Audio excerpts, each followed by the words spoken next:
Yes, it is. Thank you for bringing that up. The way they make molybdenum 99. Now, let's talk about the isotopes. When Canada came out of World War II, they had already spent more money on nuclear power than every other scientific enterprise combined. And the question then, and by the way, they had also built reactors at Chalk River. The decision to build the first reactors at Chalk River was actually a military decision made in Washington, D.C. in 1944. And the first reactor started actually operating 1 month after the Hiroshima bombing. So it was already under construction long before the Hiroshima bombing. That's called the ZEEP reactor, Zero Energy Experimental Pile. 1 year later, the NRX reactor was built and started producing. That's the reactor that we gave a copy of to India. In India, it's called the CIRUS reactor, C-I-R-U-S. That's the reactor that India used to produce plutonium, which they then incorporated into their first atomic bomb in 1974. And that's the problem with these research reactors.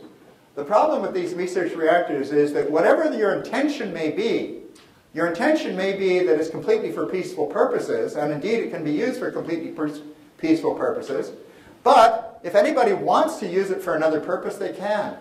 And you can use the reactor, instead of producing medical isotopes, you can use it to produce plutonium for bombs, for example. And that's what Canada did.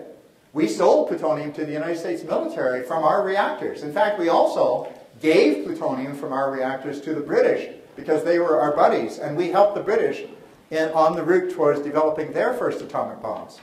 So the difficulty with these facilities is that they have an inherent ambiguity about them. You can't say that they're unambiguously peaceful. Whether they're used for peaceful purposes or not is largely a question of political decision or orientation or whatever.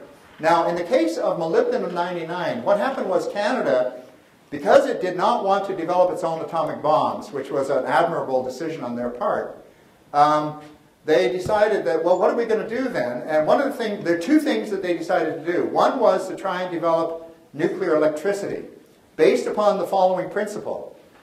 Up until that moment, all the reactors that had been built for the express purpose, well, I guess that's a little bit exaggerated. The reactors that had been built for the purpose of producing plutonium. That's the purpose that they were in wartime. That's what the reactors were built at Hanford to do. And that's what the reactors in Canada were built to do. They were built to produce plutonium for bombs. That was their intention at that time. Now, but in the process of producing the plutonium, you have to fission a lot of uranium. And when you fission uranium, you get a lot of heat, right? And the question is, why waste that heat? The idea was, since we're producing plutonium anyway, why don't we harness the heat? We can use it to boil water. And then when we boil water, we get steam, we can turn a turbine, we can generate byproduct electricity. Now, that may sound like a cynical point of view, but as a matter of fact, that's quite accurate. That's quite accurate. In fact, in Russia, the Chernobyl reactor was a dual-purpose reactor. Many people don't know this.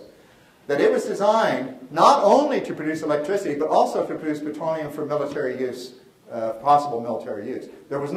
In Russia, there was no separation between the civilian and the military program, just as there was not in France for quite a while. So the idea of having a dual-purpose reactor where you're producing plutonium and also producing uranium, also producing electricity, that's a natural thing. And as a matter of fact, not only is it a natural thing, hold on to your seats, it's what all the nuclear proponents are planning for. What they're planning for is they're planning for a plutonium-fueled future. They've learned not to talk about plutonium because they know it gets people's hackles up. They know that plutonium has what they consider to be an undeserved bad reputation. It has an undeserved bad reputation because it's actually a wonderful substance.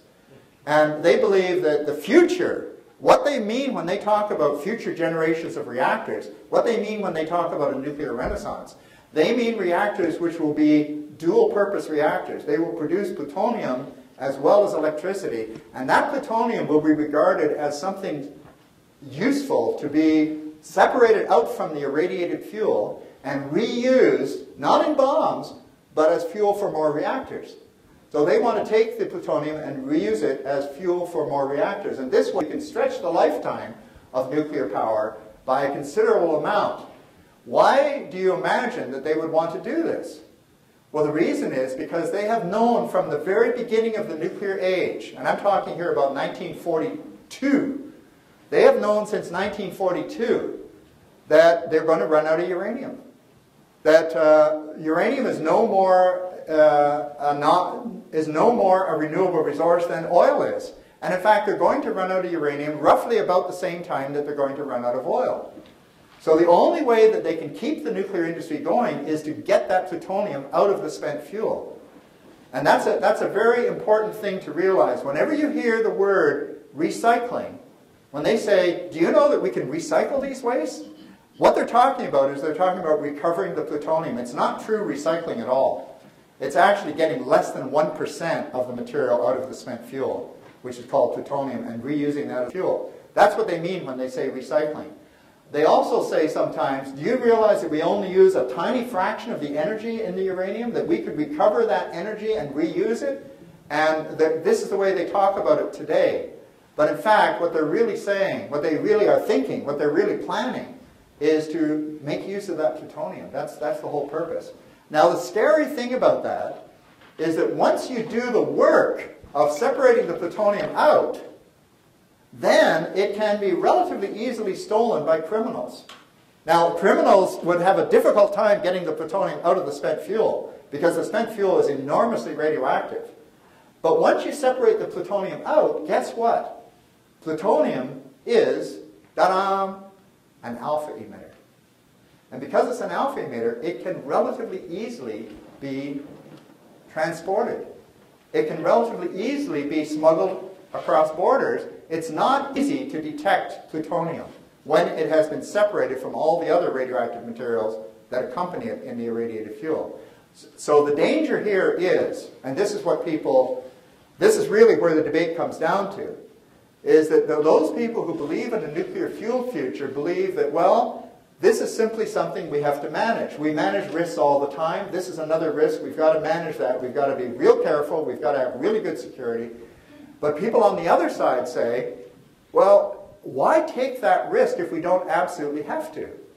And as a matter of fact, even nuclear scientists have said this. Sir Brian Flowers, who was a prominent UK-British nuclear scientist, was the author of a report for the British government called Nuclear Energy and the Environment back in 1976.